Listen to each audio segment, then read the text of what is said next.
I'm just here to let those who are trying to kill me know that I'm still alive.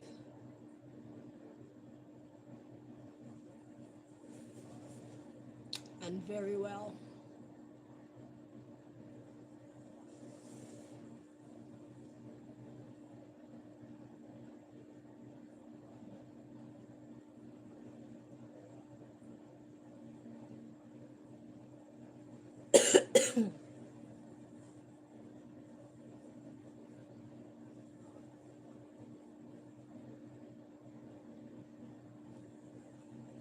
On Friday, I was vomiting and shitting at the same time.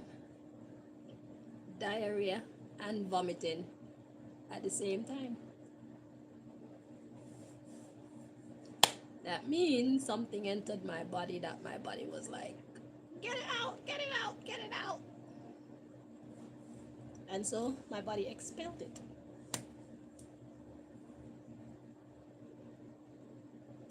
What was amazing to me was I didn't feel weak at all. As a matter of fact, I got some of the best sleep afterwards.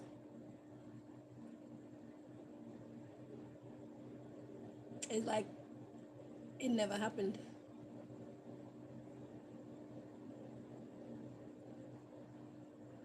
I haven't come on for a while because I just didn't feel like it. And my videos are already really long, so it's like there's a lot to catch up on because the information in it is important for everybody to know. So I'm giving y'all a break from hearing my mouth. Because you know Chanel FM? Yeah. I'm a chatterbox, as they say. But I talk constructive things. I'm not just a chatterbox who tell a whole bunch of lies or talk a whole bunch of shit and useless shit. It's like, nah. You listen to me while I speak, you're gonna leave smarter than you came. Or at least having what you thought verified by knowing you're not the only one in life who thinks that way. So my chatterbox ways is constructive chatterboxing. I deal with intelligent people. If you're not a person who values intelligence, then we are incompatible. And just as much as you hate to hear me speak, I don't want you here. Mutual, you know. The feeling is mutual. So yeah, I'm just here to let the people them who were trying to kill me last week know that I'm still here. This time they put a special something in my tobacco where we've been coughing.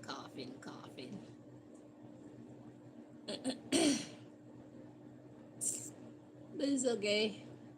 We're used to this now. Because I don't smoke a lot. My smoking is the equivalent of sometimes one cigarette, sometimes 1.5 cigarette, a regular cigarette. Sometimes maybe up to 2 cigarettes per day. That's how I smoke. That's how much I smoke.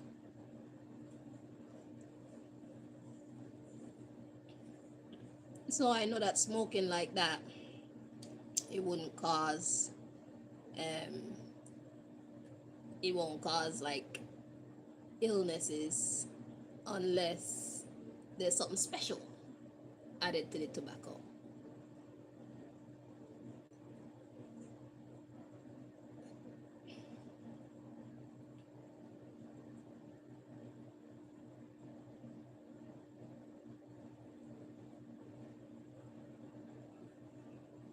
I just felt like giving you guys a break from all my chatting.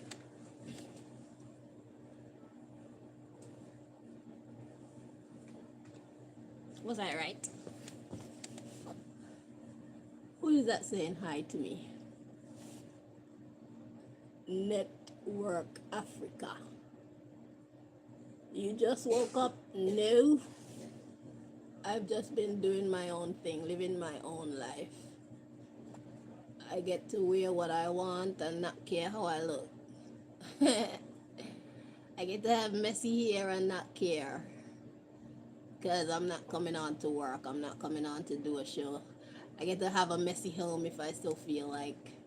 I'm in the process of washing my sheets and stuff because the fumes, when they get on my skin, they get on my pillows and my covers. And then after like 2 days, when I use them to cover up with, it makes my eyes water and my nose run and stuff like that because it transferred onto the sheets and pillowcases and stuff. So I was in the middle of doing that, and I'm just taking life easy because I've taken some time off. So I figured I might as well just do what I want to do, how I want to do it, when I want to do it, you know? I don't need to make my room look all guest ready. So that's why. I don't know, do I look like I just woke up? No.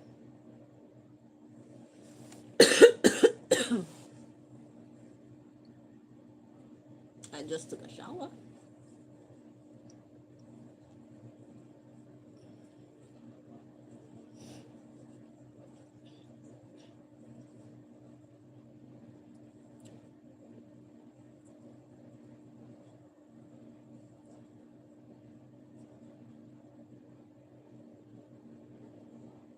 And plus, my readings are very serious. So I don't want to bombard the world with too much of that, you know, because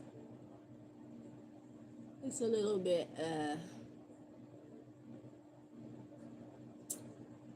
could be a little bit depressing. It's because we're surrounded by a lot of stupid humans. And that's why when I want to hear good news, I have to do a reading that's aimed at good news, like the what's good readings, just to make sure I clear the air of the madness, because if I don't, most likely the dark energies, they're like stronger in it, they're more intrusive. So when I do a random reading, it will most likely be of some human shenanigans, you know, humans behaving badly. And I don't want to hear about that shit all the time or have to read it, because it puts me in a, like, the energy, I can feel it.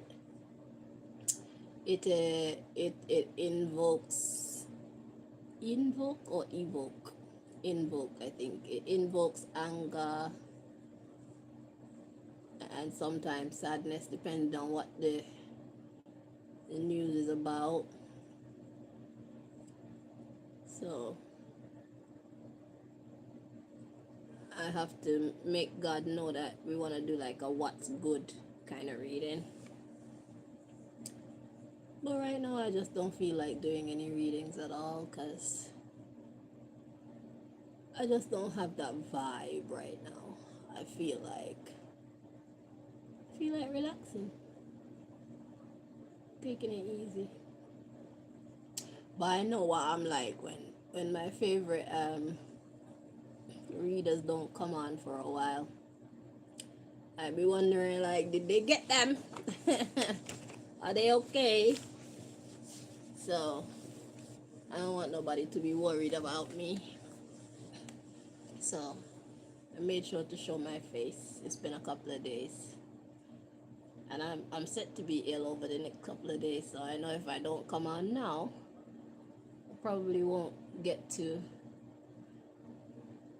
or I'll be really looking like shit that time, because If I got cramps or something, then yeah, that's the version of me you gonna get, which is not a very pretty sight. So now that I'm still in good health, I decided let me just pop up and say hello to those who love me and fuck off to those who don't.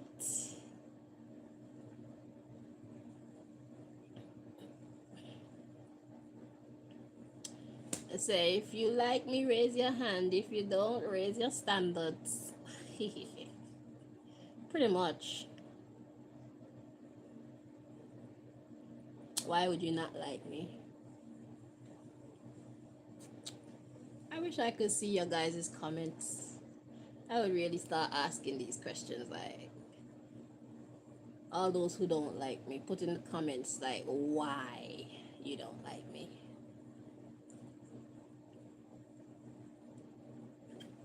It would be interesting to see the answers that come up.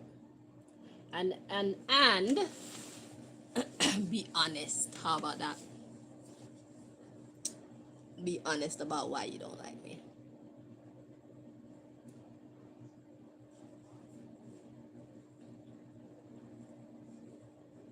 See, a lot of people, they will either just be quiet or they'll tell a lie or give what they think is their most justified reason in not liking me so that they don't look bad in the face of those who are watching and reading the comments too, you know? Because they know that they have no good reason to not like me.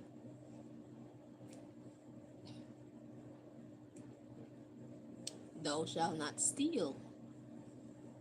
You don't want nobody to steal from you, but you want it to be okay for you to go around and steal from other people. It's not okay. And I don't make the rules, I just enforce them or remind people of them so that they can enforce the rules themselves. Thou shalt not lie. You don't like people lying to you, but you want it to be okay for you to go around lying to people without repercussion.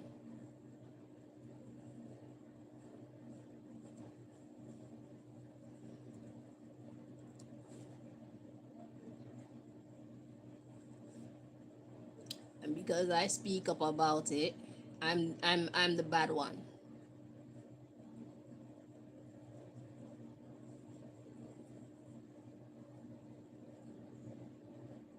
You take advantage of those who you think are less strong than you, less smart than you, less supported than you.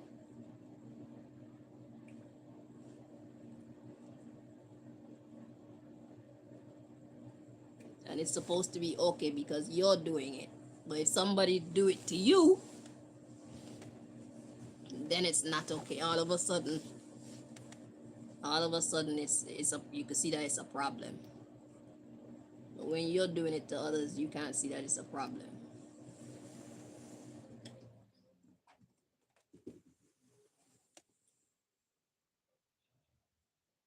We need to we need to reestablish our system of doing things personally.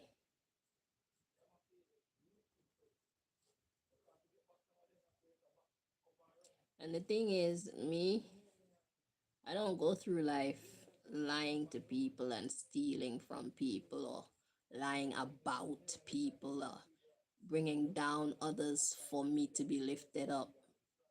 So if I can do it, I believe everybody else can do it as well. Anything that I have is what I worked for. I didn't steal anything from anybody. Any accomplishments that I've made is what I worked for. Honestly, honestly, and diligently, I worked for what I had. I didn't have to steal or talk bad about somebody else unless it's fucking true. And if it's true, then what's the problem? If it's true, then there shouldn't be a problem.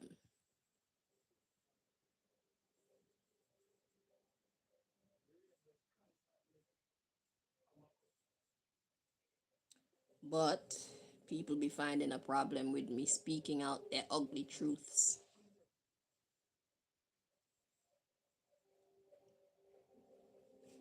What people need to do is stop creating these situations for people to have negative things to say about them. Stop doing negative things. And then nobody will be able to talk about it.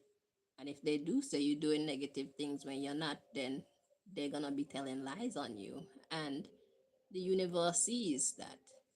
And you will be protected from it. Anything you lose, anyone you lose, it doesn't matter because of that divine strategy. You know, in life, we be trying to hold on. We be trying to hold on to things too much. We need to know when to let go and let God.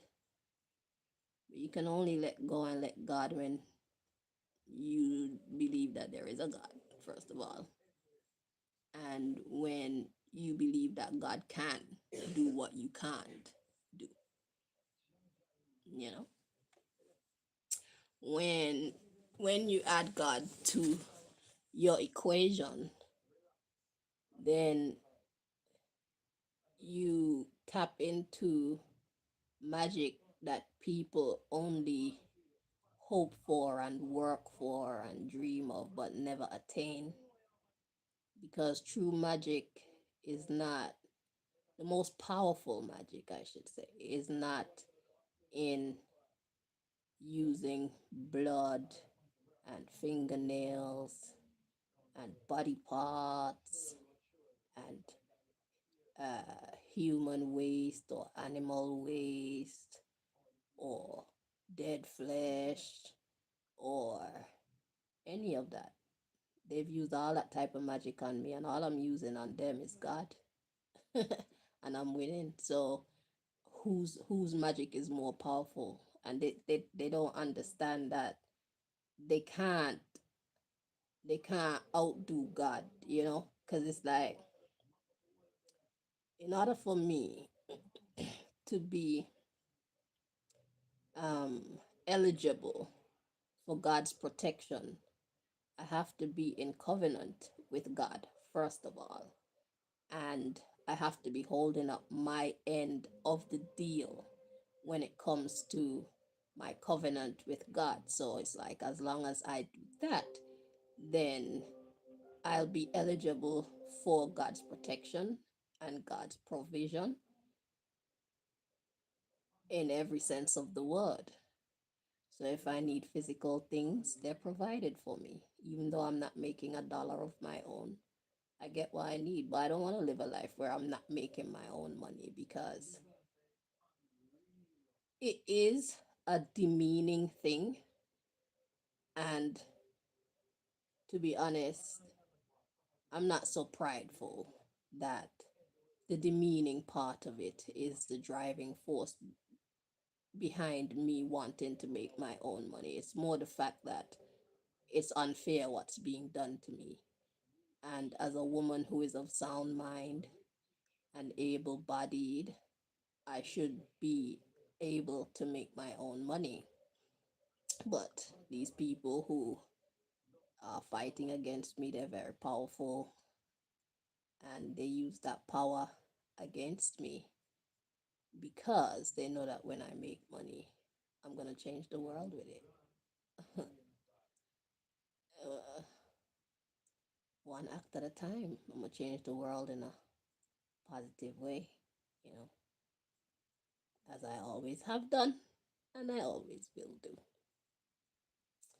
So yeah, these people need to realize that my magic is only stronger than theirs, because I don't use my magic, I use God's magic, you know. I don't even want to know how to do the type of magic that they do with these jar spells and these love spells and whatnot. I tried the cord cutting spell one time and it didn't really work. But then I eventually discovered that the true way to cut a cord is not through something physical, but through your emotional release of what was done to you, your emotional release of that person from your life. So that's why forgiveness is such a powerful thing. It's not just for the other person. Forgiveness is powerful for us ourselves.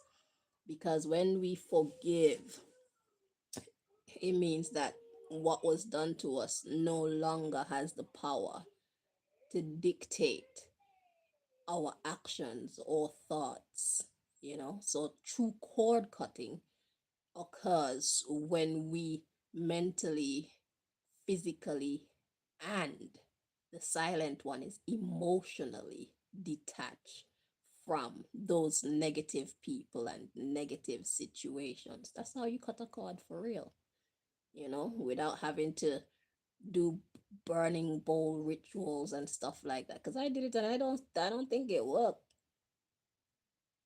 But then when it comes to cord cutting, like how I just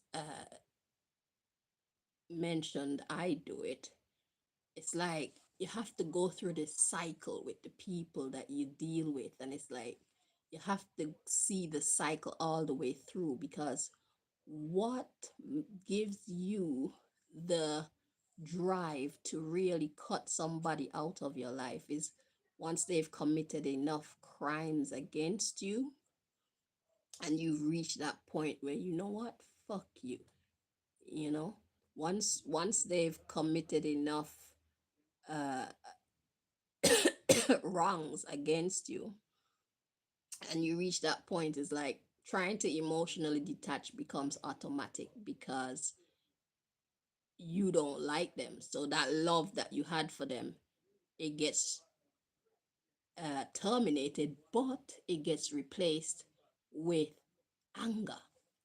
So that is where the forgiveness comes in. So instead of dwelling on the anger, you just release. And that makes anything that they're trying to do to you null and void once you are blameless in the first place, because karma don't have favorites. If I did something to someone, I will have to suffer the karma. But if I didn't do anything to somebody who is doing something bad to me and I decide I'm going to cut them off, as long as we reach that point of the tether where my heart no longer is open to them, I can easily cut them off. But then, like I said, the next stage is being angry at what was done to me. Because it's the anger in the first place that was present, the anger that they invoked through that wicked action or actions. It was there, and that's what helped to dissolve the love and the acceptance of said person or people. So now, after we cut the cord of love, the anger is still going to be there. So now you have to be conscious to cut the cord of anger by releasing it, let go and let God. See, that's how you take your power back. Because when your energy field is contaminated with negative emotions, it disrupts your ability to manifest abundance in your life. So if somebody can keep you angry, keep you sad, keep you confused, keep you uh, fearful, keep you any other negative emotion that you can think of, it blocks your ability to manifest your best life.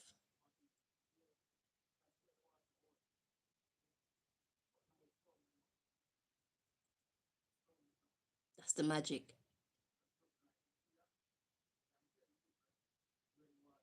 We in ourselves have to, we Our response to what people do to us strengthens or activates the magic that they're trying to do on us.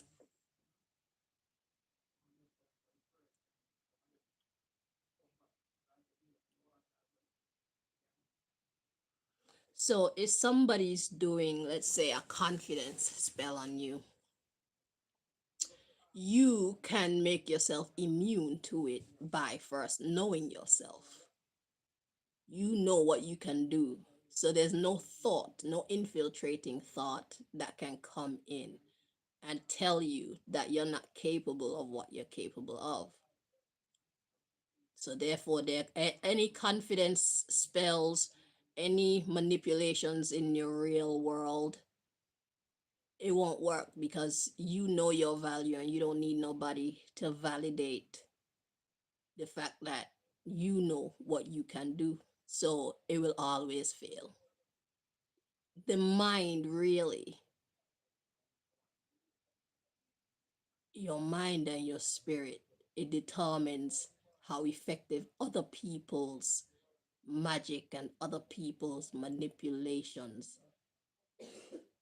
um, affect your life, your mind.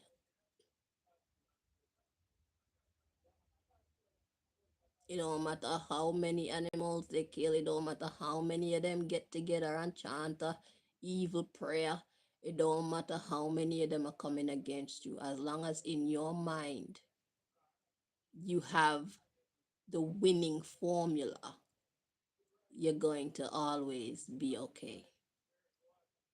Even if whatever they do work, it will not work for long. It might last a minute, 2 minutes, 1 day, 2 days, 3 days, 7 days, whatever it is, it won't last for long. So you just have to be patient if it does hit you. But most of the time, it won't even work because it's mind over matter. The mind is your most powerful tool. The way we think, that determines if we're winners or losers in life, in every aspect of life. It's the way we think. That's why it's important to surround ourselves with the right people and stay away from the wrong people. And if you believe in yourself that you're able to accomplish something, if you find naysayers in your circle, people who actually love you but they're naysayers, you need to stop sharing your dreams with them and work on it by yourself because their negative thoughts and words are only going to slow you down. They're going to stop you from investing. Every time that you try and invest in this ambition of yours, they're going to have something negative to say. They might even try and do things to stop you and block you and cause you to stop believing in yourself. They might not even let you know that they're doing things to stop you and block you, and you think that you're on the wrong path, but it's because other people around you don't believe in what you believe in. They don't believe in you like you believe in you. And that's why solitude is another powerful thing. Yeah, a lot of people are afraid of being alone, but it's actually one of the most powerful things that you can do. It's one of the biggest gifts that you can give to yourself. I'm not saying not to have friends or family around you, but I'm saying that you need to spend a considerable amount of time by yourself if you truly want to be a winner in life, because only when you're by yourself you get to know yourself. You can be yourself uninfiltrated by other people's thoughts and other people's actions.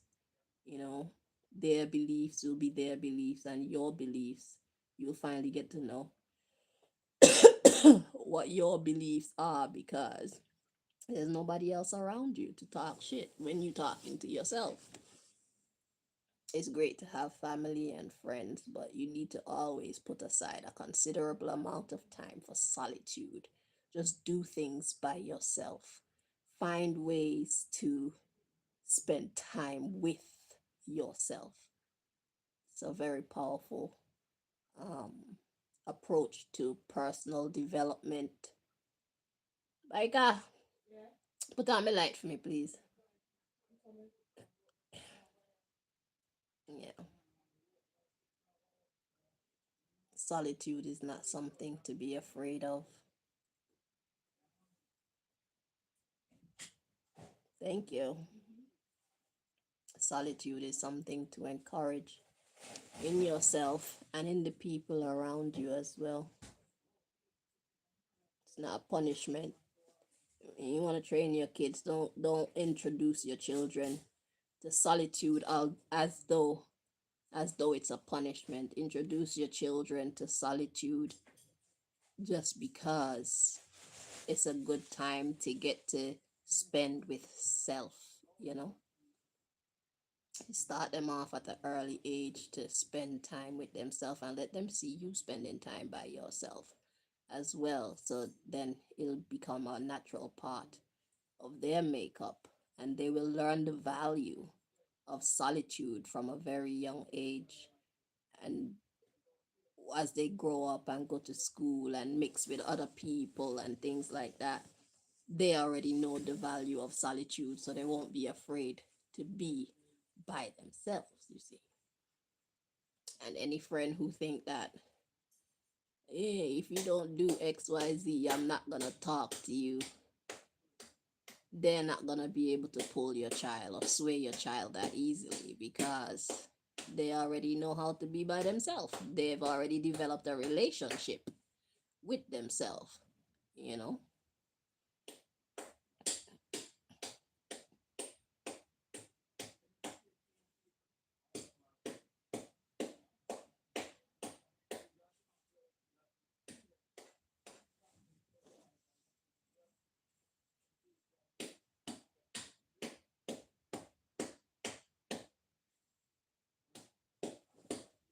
That's the sound of Malika cracking the ice because we like crushed ice.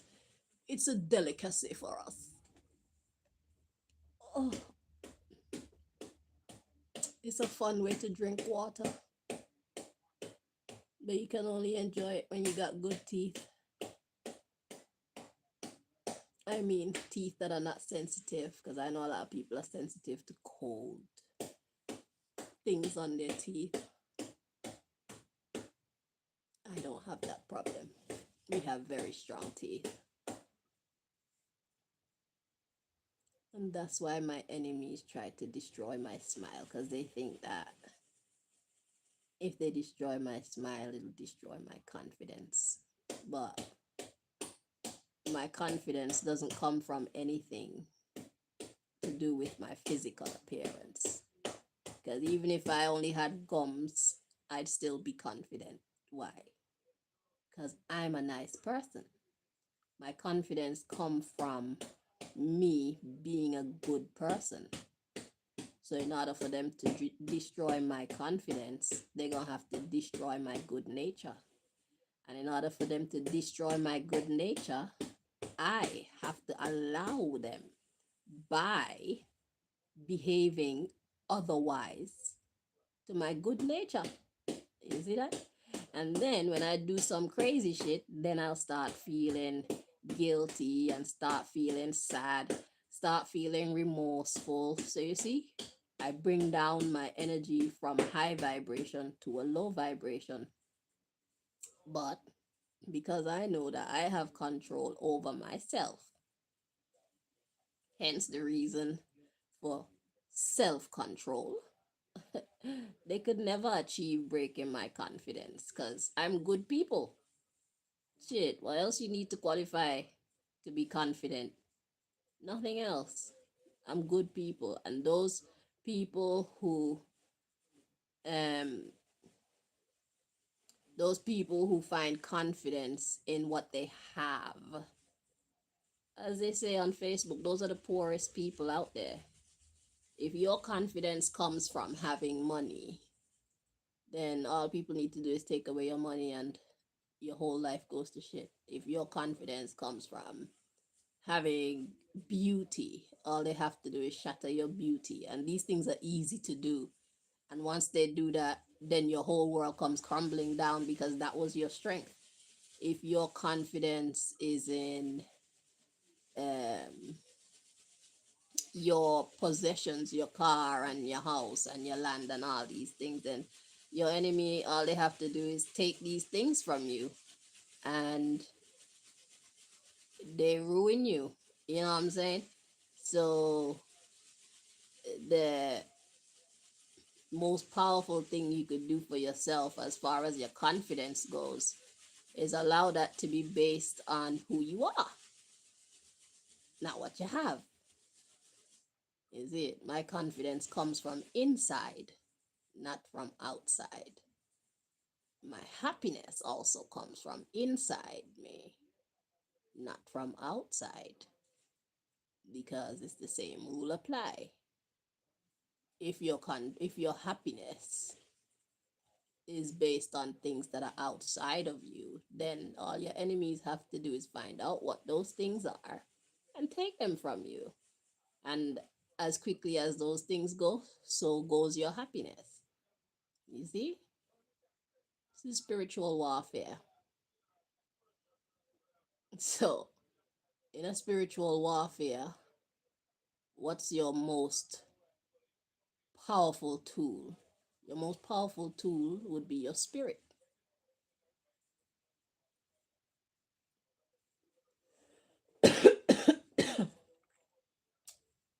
What is your spirit?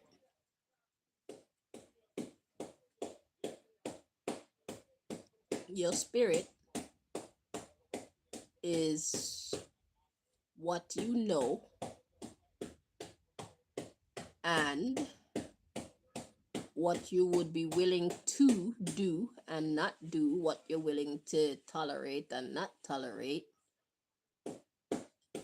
You know, these are some elements of your spirit, your programming.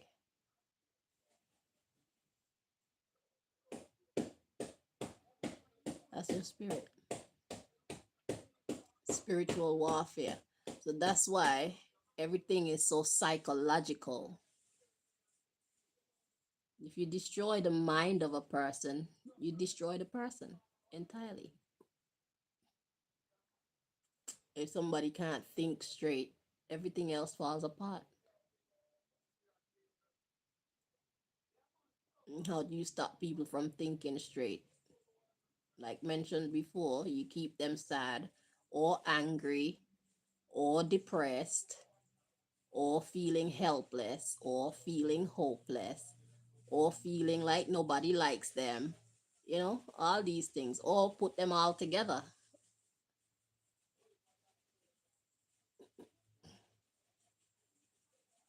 You see the spiritual warfare, psychological warfare.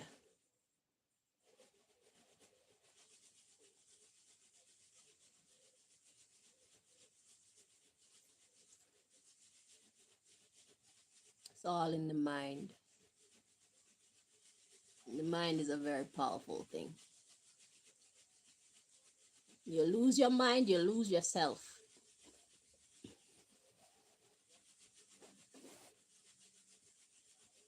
And we need to accept the fact that our mind can't do everything all the time. We run out. We run out of tolerance. We run out of patience. We run out of wisdom. We run out of the will to do things or be a certain type of way. And when that happens, how do we get renewed? That's where God comes into the equation. You can't win at life without God. Because when we run out of peace, we can pray for peace. When we run out of knowing what to do, we can pray for the answers on what to do. When we run out on um, confidence, we can pray for the confidence. When we run out of courage, we can pray for courage. When we run out of patience, we can pray for patience. You see it? That's how we get refilled. So when you're empty, when you feel like you can't, if you really want to, you can through the strength of God. That's why I have that saying, I can do all things through Christ who strengthened me. Now, when it comes to the Bible and its teachings, we have to recognize what is what what is trash and what is treasure. When it comes to any holy book, when it comes to any teaching, anywhere, we have to know what to throw away and what to keep. So just because these people use these holy books to control masses of people in an evil way, it doesn't mean that everything in the books are trash. It's how people choose to use the book. I see some people write off these books in their entirety just because of how people tend to use it. But there's so much wisdom in the book. You need to take the wisdom and leave what does not resonate with you. I'm not gonna recommend to anybody that you read any holy book and just take everything exactly as it says, because the holy books are an account of other people's experiences with their God. It's just like me having my experience with God, and I come and I share my wisdom with you. It doesn't mean that everything that I say you're going to agree with. It doesn't mean that everything that I put out there is going to work the same for you. That's why it leads me to the conclusion that our relationship with God should always be seen as a personal one. Personal thing. Nobody's supposed to write the rules of how you and your God engage. Nobody's supposed to write the rules of what your God approves of and don't approve of. God will let you know through the science of everything. Because everything is a science. Everything is science. Whether we choose to recognize it as such or not, everything is a science. What is science? I'm gonna tell you how Google describes the word science, because I'm sure they'll say it better than I.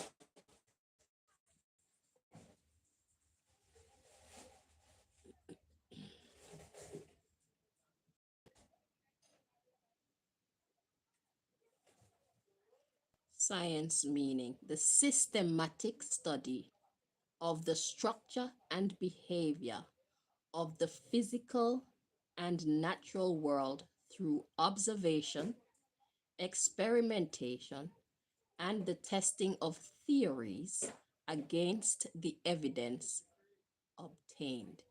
What they forgot is the spiritual world as well. So we're going to redefine science in more of its entirety. Science is the systematic study of the structure and behavior of the spiritual, physical, and natural world through observation, experimentation, and the testing of theories against the evidence obtained. Should be kind of and or the testing of theories, because I mean, if you already got evidence, then there's no real need for testing. It's like you already got the evidence, but we're not going to base on that. That's what science is. The systematic study of the structure and behavior of the spiritual, physical, and natural world. Yeah. So, the science of everything. Science is everything. Everything is science. There's behavioral science, biological science, physics is a form of science. Um, Fucking playing basketball is a science. Being a doctor, that's a science. Being a singer is science. Being a musician, an instrument player of any sorts is a science. Computer science, everything is science. There's structure to everything. What we as human beings are tasked to do is to understand the science of whatever we interact with. So if we're interacting with humans, we need to know human science, psychological science, human behavior. If I do that to this person, then they might do that to me, or they're going to respond in this way or that way. It's a science. And everybody's different because some things that somebody might blow up at, and another person might just be cool about it. They might really like it. It's a science. So there is a general understanding when it comes to the science of everything, but then there are other, you could say, gray areas where it's either or, you know? We just need to pay attention to life.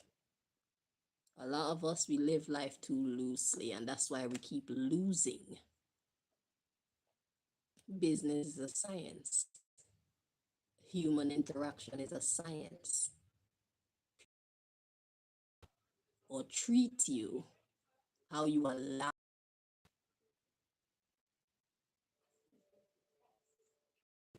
People will always treat you how you allow. So if somebody treats you in a way you don't like and you nip that shit in the bud, they'll think twice and three times next time before they try.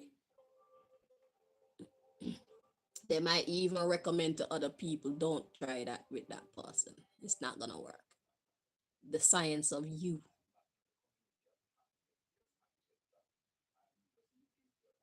the science of us, the science of self.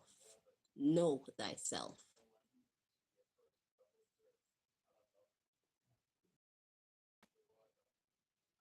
Hello to that other person who said hello. Your name feel funny. The energy of your name feel funny. It feels threatening. I don't like it.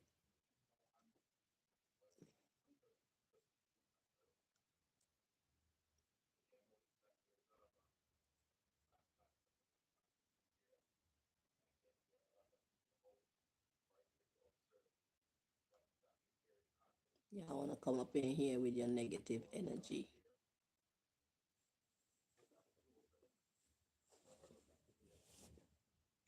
Don't come up in here with no negative energy. If you hate me, you don't need to be here. If you don't like me for any reason, you are not welcomed here. I could feel the negativity coming off of you. I said hello to you out of courtesy.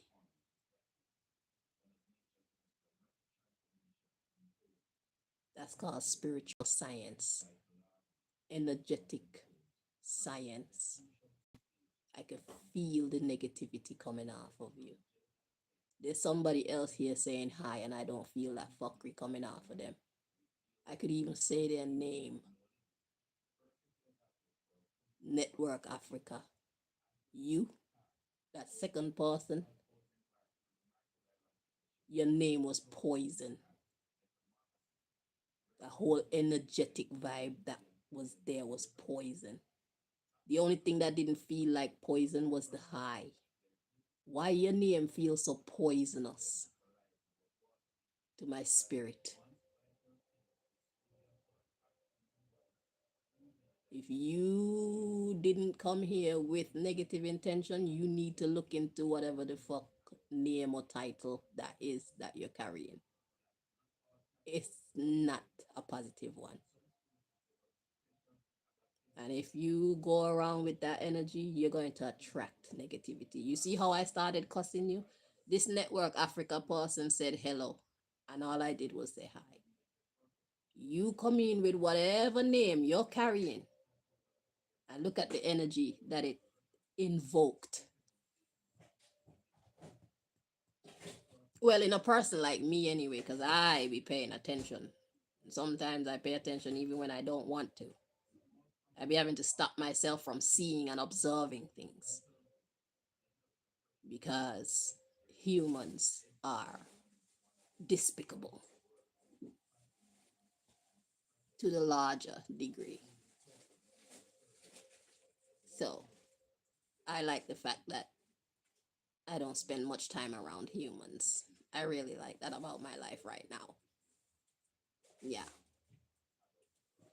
But yeah, if you didn't know that your name is negative, you need to look into it because I could feel the shit coming to my face. The only thing that was there that didn't have no negative energy attached to it was the high. So I don't know if you're like a transitioner from dark to light, but boy, you need to change that name. Your name is power. It's your badge. Okay? It's going to attract. I didn't want to say it. I didn't even want to read it properly. I could already feel the energy coming off of it, and it's not a nice one. But hi, anyway. Yeah. So that leads me to another conversation. Our names, they truly attract. You have to be careful what you call yourself.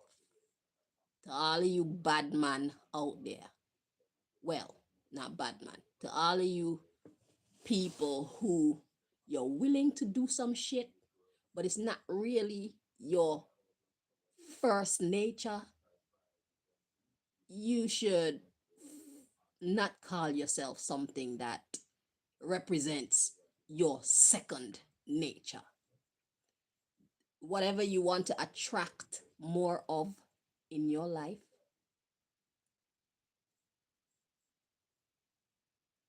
I should say it like this. If you're going to give yourself a nickname or an alternate name, whatever you want people to call you, let it be based on parts of yourself that you already love and you want to multiply. That way you attract positive energy because you are already that. If you're going to get a name for yourself and it's out of alignment with who you are, let's say you want to call yourself money because you like money and you want to get money, but you're not really a money maker type of person. You have to go around stealing money.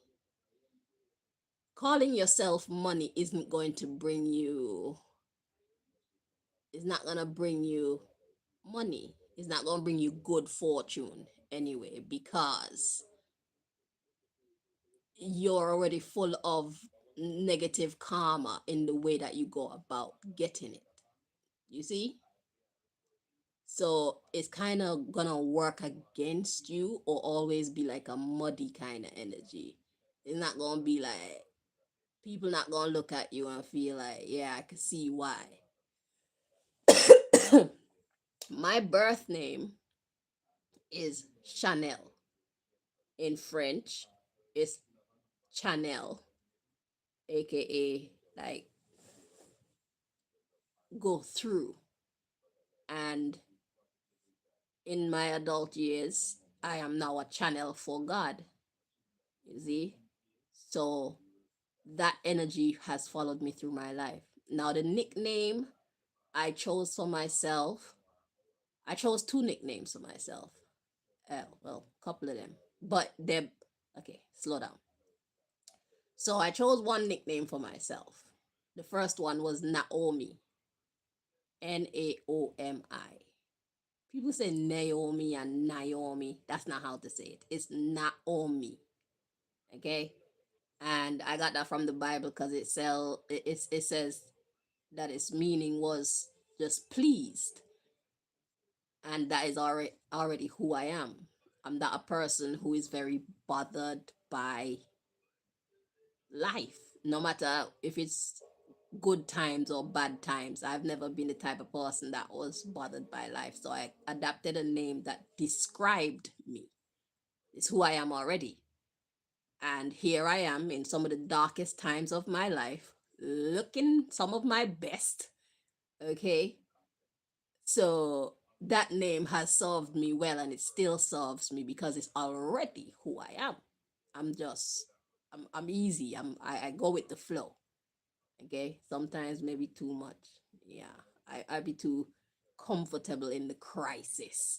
It's kind of weird, but I do. That's another topic.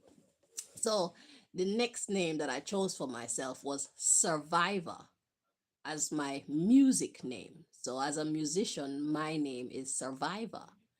And I didn't know where that name would take me, but here I am also living out that energy where I am surviving some of the most darkest attacks that a person can go through and keep on surviving.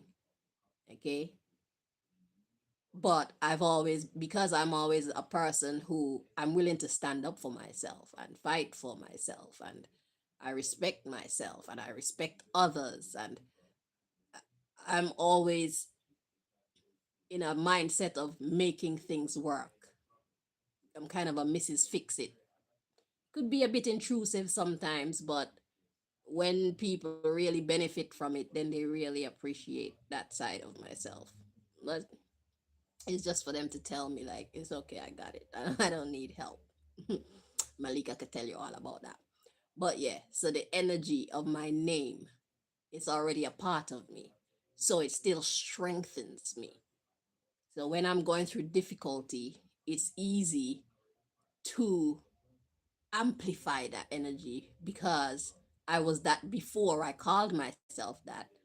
And because I called myself that, I remind myself that I am that. You see how that magic work. You see how that science work when it comes to what you name yourself. So in order for you to properly name yourself, it's not that fake it until you make it. I don't think that that works. You can only fake it until you make it if you are already that, or if you're already on that path and in a positive way. Because if you're on that path in a negative way, you're going to attract a lot of negativity, which is going to block your ability to manifest. Or if you do manifest off of that negative energy, there's going to come a point where it becomes destructive because it is a destructive energy in the first place. I hope you're understanding what I'm saying. So we have to be careful what we call ourselves. Okay? The names have power. Words itself have power. You can speak somebody to success or you can talk them to failure. But like I said, the mind of the person that you're speaking into determines whether your words have power or not.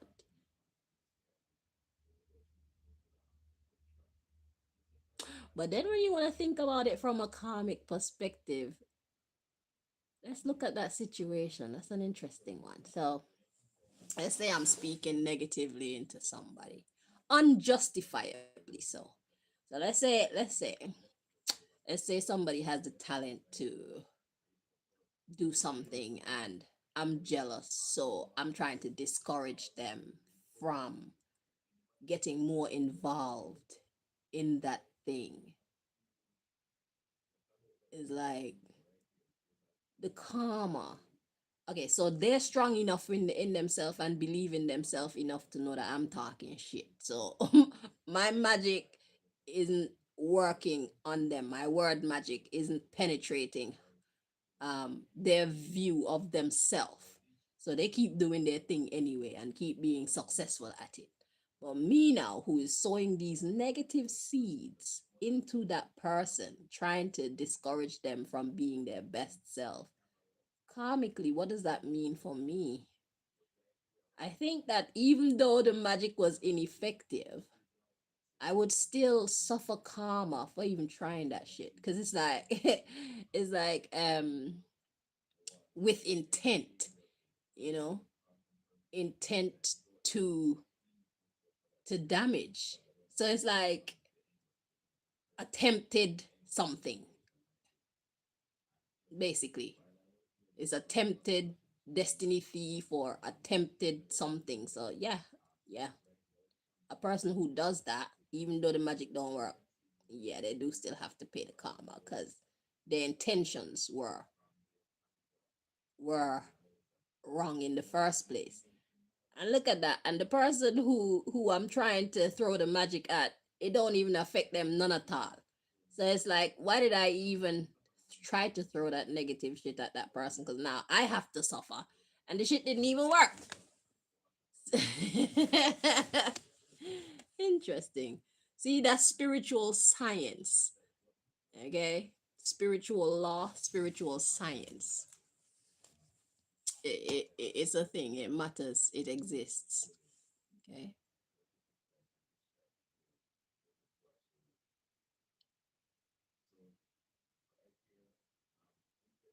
It's like attempting to unalive somebody. Just because you didn't succeed, it doesn't mean you don't have to pay for fucking trying it in the first place. You tried to ruin that person's life. You gonna pay for that. Even if the magic didn't work. You put it out there, like you conjured it and you put it out there. And you tried to sow these seeds of destruction into somebody else's life. You gotta pay for that. We need to understand spiritual law um in order to obey spiritual law, or else we gonna just keep getting burnt and don't understand why. Because you still have to pay for it. It's just that you be paying karma without understanding what you're even paying karma for. You probably won't even know that you're paying karma. You probably just think that this is happening just because of something else. But no, it's happening because you committed a crime. You committed a spiritual crime, and you've been prosecuted and sentenced. And you're serving your sentence. That's what's happening. See, the science, the science of interaction, the science of mind. You know, they have these monkeys that see no evil, hear no evil, speak no evil. I think there's a monkey missing. There's a monkey missing from that set. Think no evil. Yeah. When we get negative thoughts, it's important for us to dismiss them. Do not entertain them. Because to entertain them is to be walking into committing a crime. Because everything starts in the mental, everything starts in the mind. It exists. If it's in your mind, it exists. And right there, when it's in your mind, you have the power to stop it. You have the power to determine how much does this grow, because thoughts come to us randomly some of the times. Some of the times we don't conjure the thoughts that come to us. I don't know if we ever conjure. I think we do sometimes. We decide what we want to think, but a lot of the times thoughts just randomly come to us, and we have to know how we're going to interact with those thoughts. Sometimes as soon as they come, you just need to tell them, yeah, no, I don't want anything to do with that. dismiss that right now. Even emotions come to us randomly. Like you get a random, because people be projecting and people be talking to us telepathically. We be receiving the messages and don't even realize that we have the ability to receive people's telepathic messages.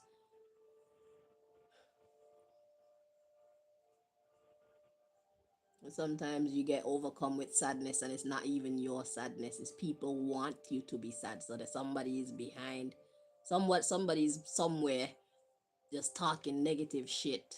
They connected to your spirit somehow and they're just talking negative shit to you. That's why when some people say they've been hearing voices, some people really do be hearing voices, but they don't understand what humans are capable of. So they start hearing these other voices and thinking that there's something wrong with them when it's people tapping into them. Sometimes through magical means, sometimes through fucking mechanical means. Like it just depends on who.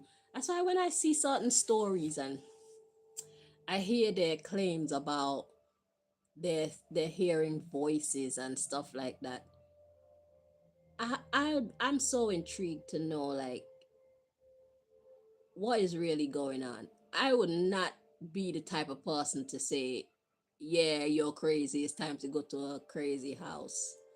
Fuck no. I know better than that. Life has taught me better than that. They're not crazy. Somebody's fucking with them.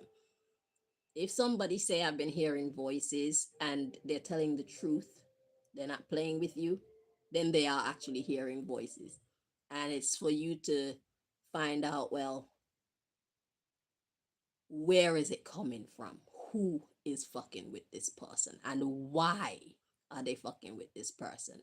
Because when I hear people talk stories like that, my most important question is, who are you? What can you do, or what do you know that's made you a target? I heard a story the other day.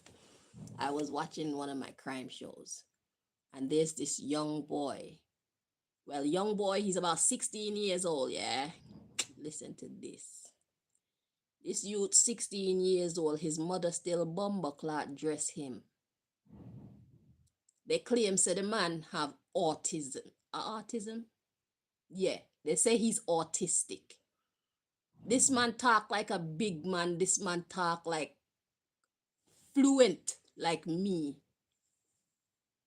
His mother still dresses his 16-year-old ass because he has autism. What the fuck is that? So anyway, to continue the story, um, he been talking to them for like weeks or something like that, saying that he's hearing voices and it's just telling him to like kill. And the parent decided, we're not gonna take him to the counselor, we're not gonna tell anybody, because she didn't know what they're going to do with the young man. So she thought she was trying to save him. He kept saying things around his family and they kept dismissing it like it's a joke.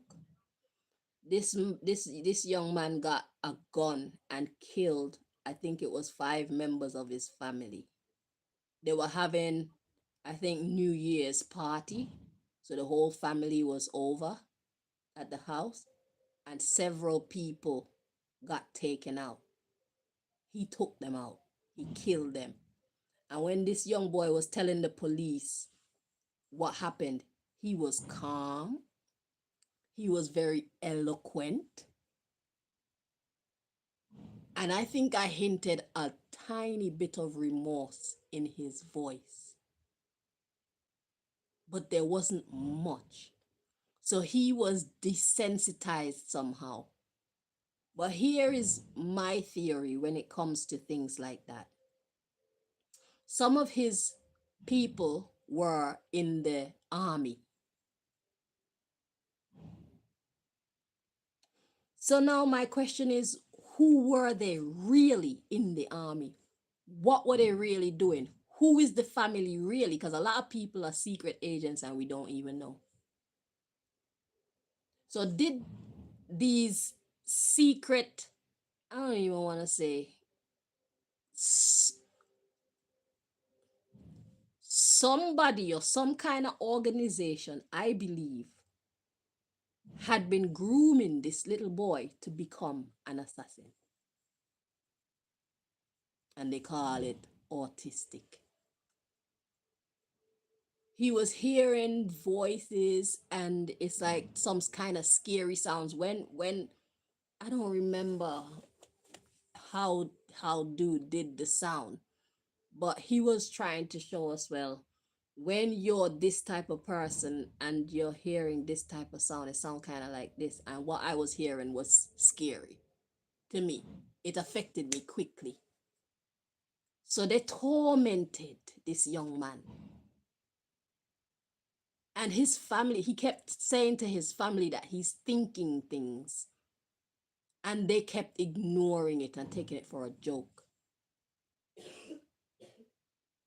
You see, when they tell us our children are autistic, and we take on that as true, and we start treating them as if there's something wrong with them, we cut them out from a life of normalcy where they become independent and free thinkers. Give them credit for their thinking. Let them know that they're able to think. We actually create a bad situation for ourselves. These children grow up frustrated because just because the government tell you that they have, because autistic children have incredible abilities. Why is this woman dressing her 16-year-old son who speaks like that? He talk better than the average person.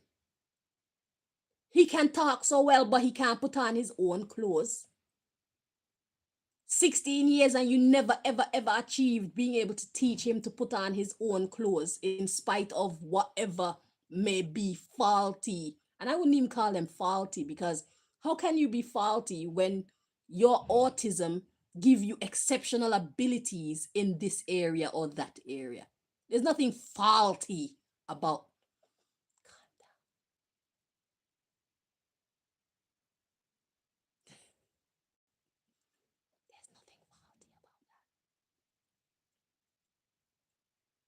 There's nothing faulty about that. There's nothing faulty about that. They're gifted. They're gifted. And you see, what happens now is this young man now goes into the system and he belongs to the system. So now they can use him however they like.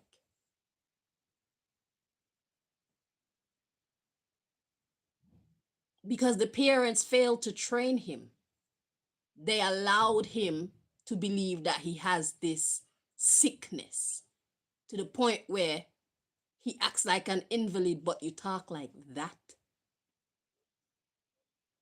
You know how to play these video games like a pro, but you don't know how to put your clothes on. As a 16-year-old, your mother have to still. So what?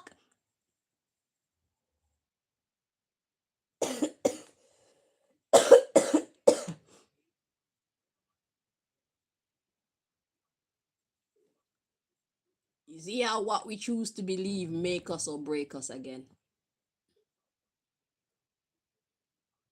16 years old and your mother still put on your clothes for you. Put on your underpants and your pants and your socks and your shoes and your shirt. And yet still when you're talking to the police, you talk like you had at least 1 or 2 years proper police training, higher education training. I watched the show on Coffeehouse Crime, let me tell you. It's called Coffeehouse Crime. Okay? As a matter of fact, I'll probably post it so y'all can see what the fuck I'm talking about. Because that's crazy. But I'm going to cut the conversation right here. Just know that we live in a world that's oversaturated with naughtiness. People who are in powers of position, unfortunately, they cling to darkness, evil, hedonism. They do what they want, when they want to, who they want, if they want, with no justification, because they think, who gonna check me? I just explained spiritual science to y'all. That's who gonna check you.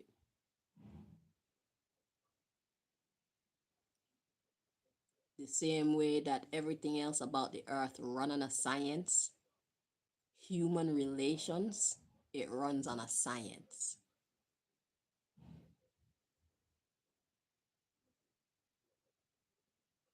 They call the executioner karma. While you're committing the crime, you're being tried. It's being witnessed.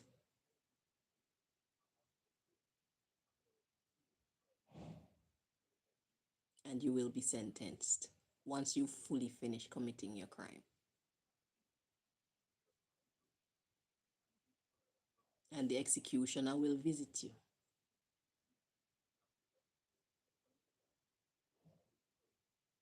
That's who gonna check you. So when you see shit going wrong in your life, remember the wrongs that you did to others. That's why shit is going wrong in your life. Because that spiritual science is at work. Human relations science is at work. Natural science is at work. That's who gonna check you. So it don't matter what judge you know, how much policeman you got in your pocket. When time come for your kidneys to stop working, they can't save you. That's the executioner, aka karma, checking you. That's who gonna check you. That's who gonna stop you. When you get a heart attack, that's the executioner, aka karma, checking you. And there's nothing that your police buddies and your judges and your lawyers can do to help you when the real police come for you.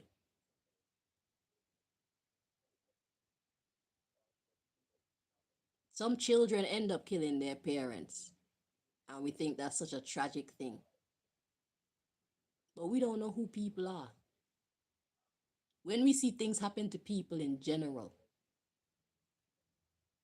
we are quick to be feeling sorry for them.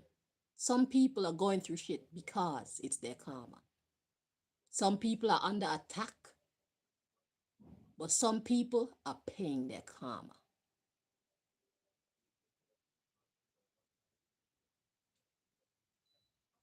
It all looks the same until you get into the nitty-gritty of the situation.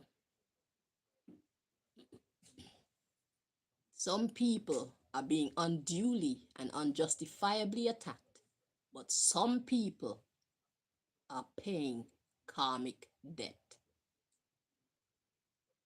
because they think nobody gonna check them. Nobody saw what they did. They forget the spirit realm. God is omnipresent.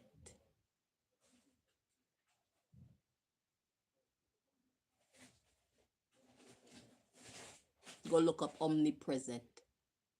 Matter of fact, I'll do it for you. Before I go. Y'all think this is a joke. Y'all gonna learn.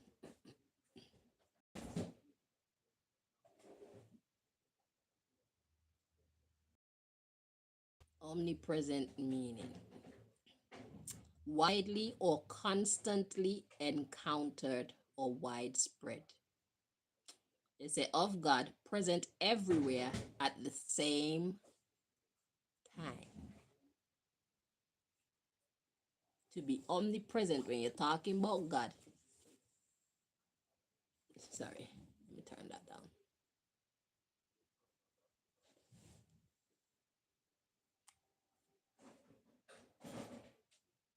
Sorry. Stop it. Let me turn it down some more. Sorry.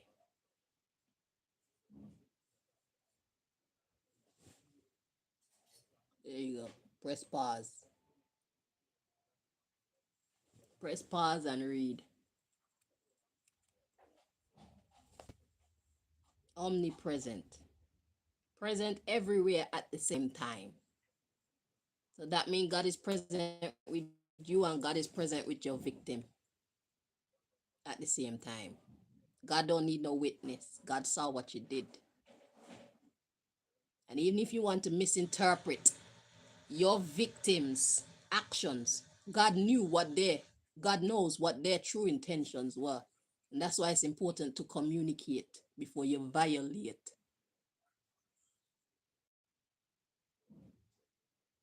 Because situations can be misread. It doesn't make your actions any less punishable. So whatever your excuse is for fighting against somebody, if you're wrong, you're going to pay for it. Through Mother Nature's various forms of misfortune.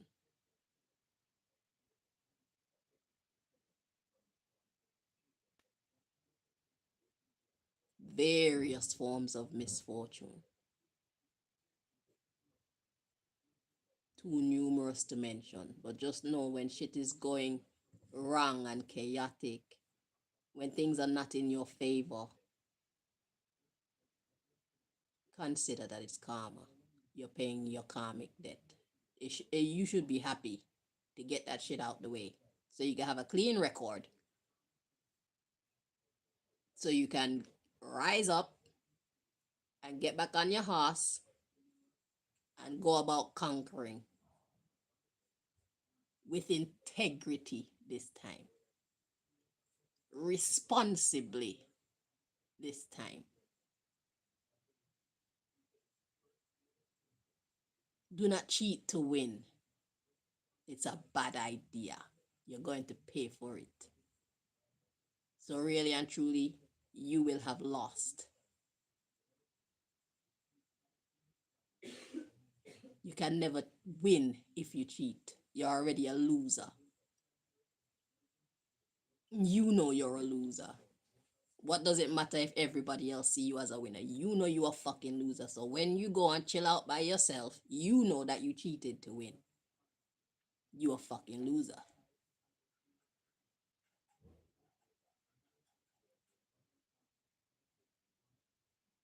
Winning takes skill. Winning takes deliberate action. And sometimes we need that sprinkle of mysticism in there where God, you look at the situation and you know that, yeah, God must have done that part. I don't know how that shit worked. Invite God into your situation if you want to be a real winner at life.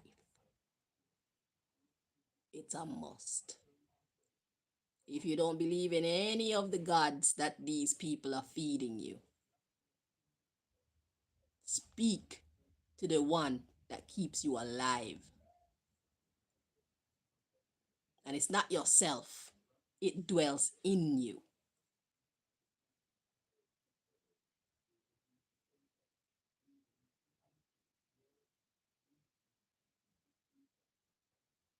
If you don't believe in any of the gods that these people are feeding us,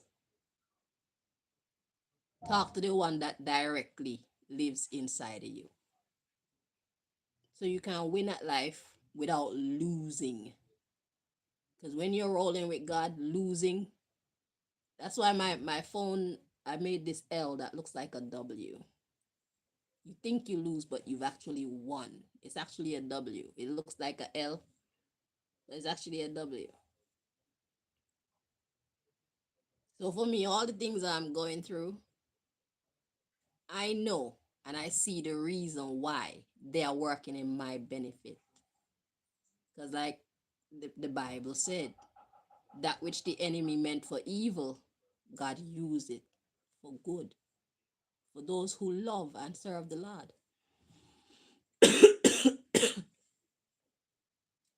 And that's why I keep winning. Even if I'm not living the standards of life that society has taught us is living my best life, I know I'm winning. It's all about perspective. It's how you see things. You need to see things from the right perspective to recognize that you're winning when you're winning. But if we choose to program ourselves with society's definitions of living and winning, we're gonna forever be going around and around in circles, getting it wrong. Because these people who are teaching us how to live, they're teaching us from a physical world perspective. Their money is everything to them. Money and power.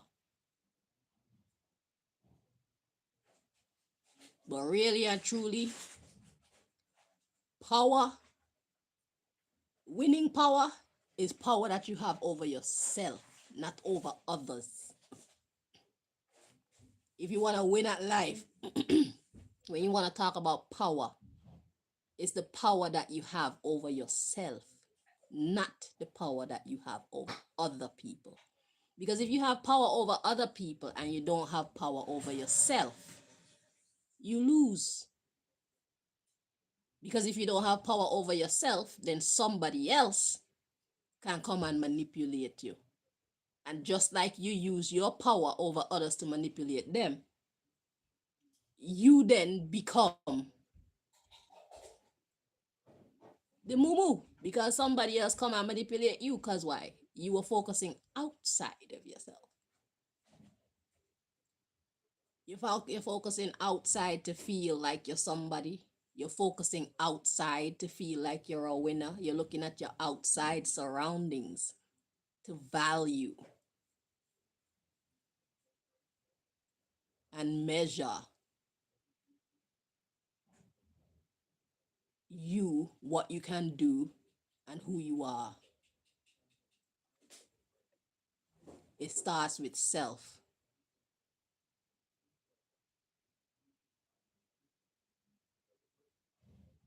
Because if God forbid you live in a place where everything gets destroyed, exactly what role can you play in reconstructing? That's not a very valid at that point of uh, a new world. If you're a thief, all you know how to do is steal.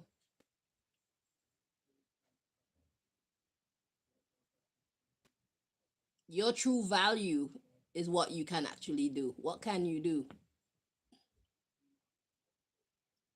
How can you make your world and others' world better? Because if you're a thief, you're going to build a lot of enemies. If you're a thief, you're only making your world kind of better. Because, yeah, you're going to get money, but you got a whole lot of enemies. People just waiting for the chance to fuck you up. Because you stole from them. But if you are a builder, if you are a creator, you add value to people's lives and they then add value to your life. Demand and supply. People gonna like you then. They're not gonna want to hurt you. You provide XYZ for them. You're valuable to them. Because you constructed yourself in a way to be valuable by having skills.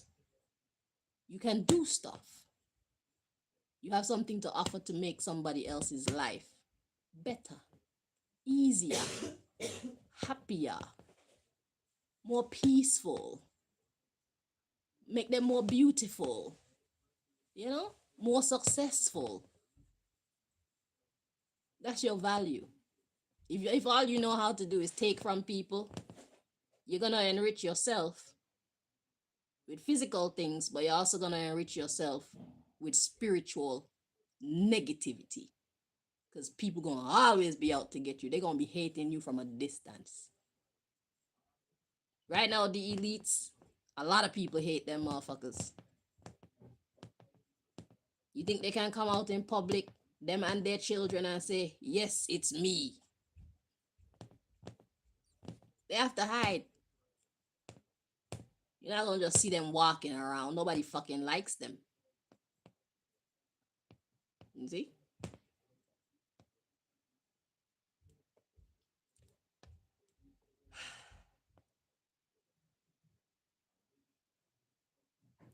We need to unlearn the bullshit that society has taught us and program the right stuff in our minds to make us winners, to see ourselves as the winners that we already are. Life comes in seasons.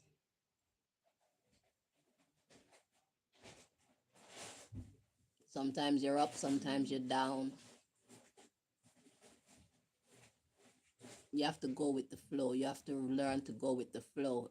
If you want to be able to stand firm when you get to where you're going and have longevity, then there are a whole bunch of lessons that you need to learn on your journey that's going to equip you to be able to stand firm and let your victory be a long-lasting one without having all this negative karma and a whole bunch of people hating you for all the right reasons on your back.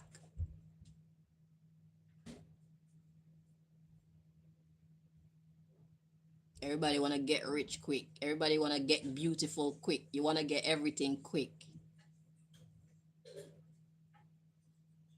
That's a problem. Slow down. Do it the right way. And when you do get it, it's going to last and last and last. And the thing is, if you ever lose it, you know how to do it again. Just like that. It's nothing. I already know what to do. Maybe you have to make a few shifts because as society moves, different things, different rules apply and stuff like that. But you have the general idea. When you learn to build, you know what you know inside and out. You're not just a poser. You're not faking it. You actually have value. You don't just make yourself look like you're valuable or learn how to talk like you're valuable. You're actually valuable. You could be a teacher because you took time to be a student. I'm out. Thank y'all for watching and joining me.